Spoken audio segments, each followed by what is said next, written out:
And hello, students. This is now the lesson dictation for the Y says yeah sound. So just please remember it's Y says yeah, and please type your name, of course, or write your name.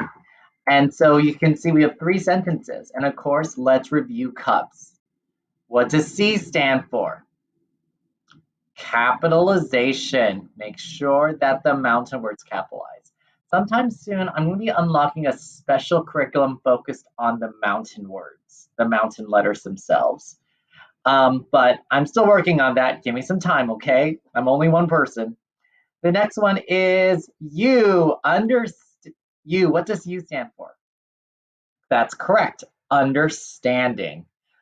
The sentence needs to make sense. And if it makes sense, I'll put in a really snarky comment after reading the sentence. What does the P stand for? No, it does not stand for period. It stands for punctuation. Specifically, what punctuation goes at the end, whether it's a period, a question mark, or an exclamation point. The last one is spelling. And if you check Mr. Tan's copy, make sure that you spell every single word correctly. If you don't, then fix it, and that tells us which of the concepts you need to review again. All right, now remember, each one of these is word by word, so each line is going to have one specific word. Ready? The first sentence is Jim wet yet? Okay, so let's do it word for word. Is Jim wet yet? Is Jim wet yet?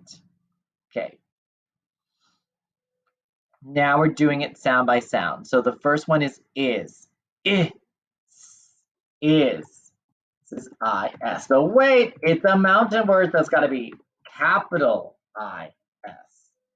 The next word is Jim. Now, Jim is a name, so he also needs a capital letter. So Jim, J, I, Jim. So it's nope, capital J, I says I, and says The next word is wet. It's from the last lesson. Now remember, this is not WH says what, it's W says what. Wet. W. Eh. T. Wet. W. Eh. T. Wet. W says W, well, E says and T says T. Now the last word is yet. Yet is from our lesson. So yet. Sound by sound, yet. Y. T. Yet. Pick up your pencil, write yet. Y. T. Yet. Now, are we asking a question or are we saying something? Is Jim wet yet? Sounds like we're asking a question. So we're going to put a little question mark. Okay. When you check the teacher's copy, do your rewrite.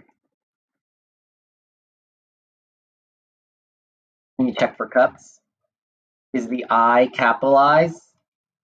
Good. Also, not only here, but in there. Jim is a name, so the J must also be capitalized. Read the understanding. Is Jim wet yet? I don't know. We'll find out. Punctuation. Does it end with a question mark since we're asking something? And spelling. Make sure every word is spelled correctly, especially wet and yet. Good. Number 2 is the answer to this question. Yes, Jim is wet. So let's do it sound by sound. Yes. Yes. Word for word. Yes, Jim is wet. Okay, now we do it sound by sound. So the first word is yes. Sound by sound, yes. But you need the capital version of Y, which looks like that. B says and S says S.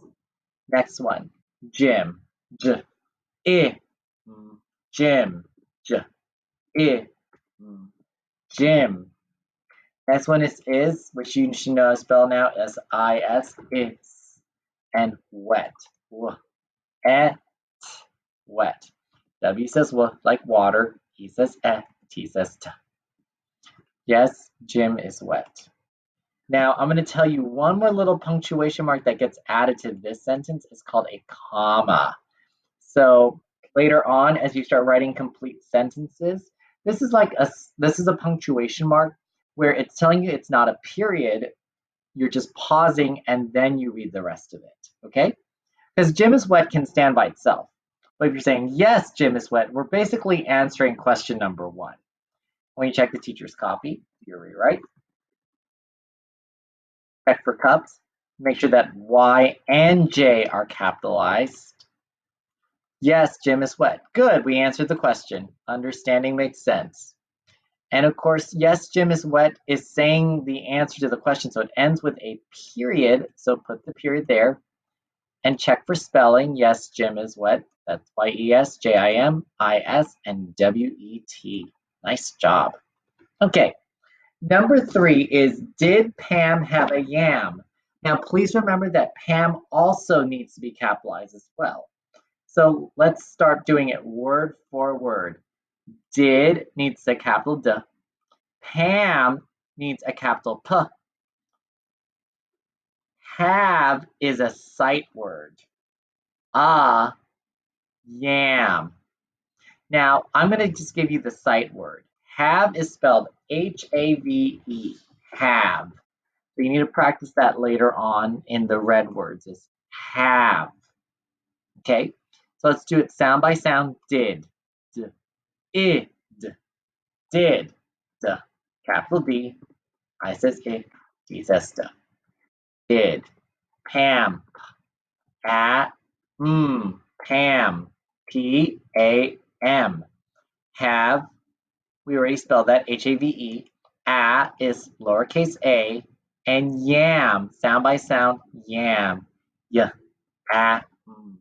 Yam. Now, are we asking something or are we saying something? Your hint is the word did. And usually did ends, when you say the word did, it's usually a question that someone's answering either yes or no. So let's put a question mark there, okay?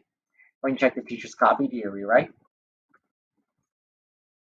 Okay, check for cups. Make sure that the D and the P are capitalized. Good. Understanding. Did Pam have a yam? If she doesn't, she needs to go to the supermarket to get one. So understanding.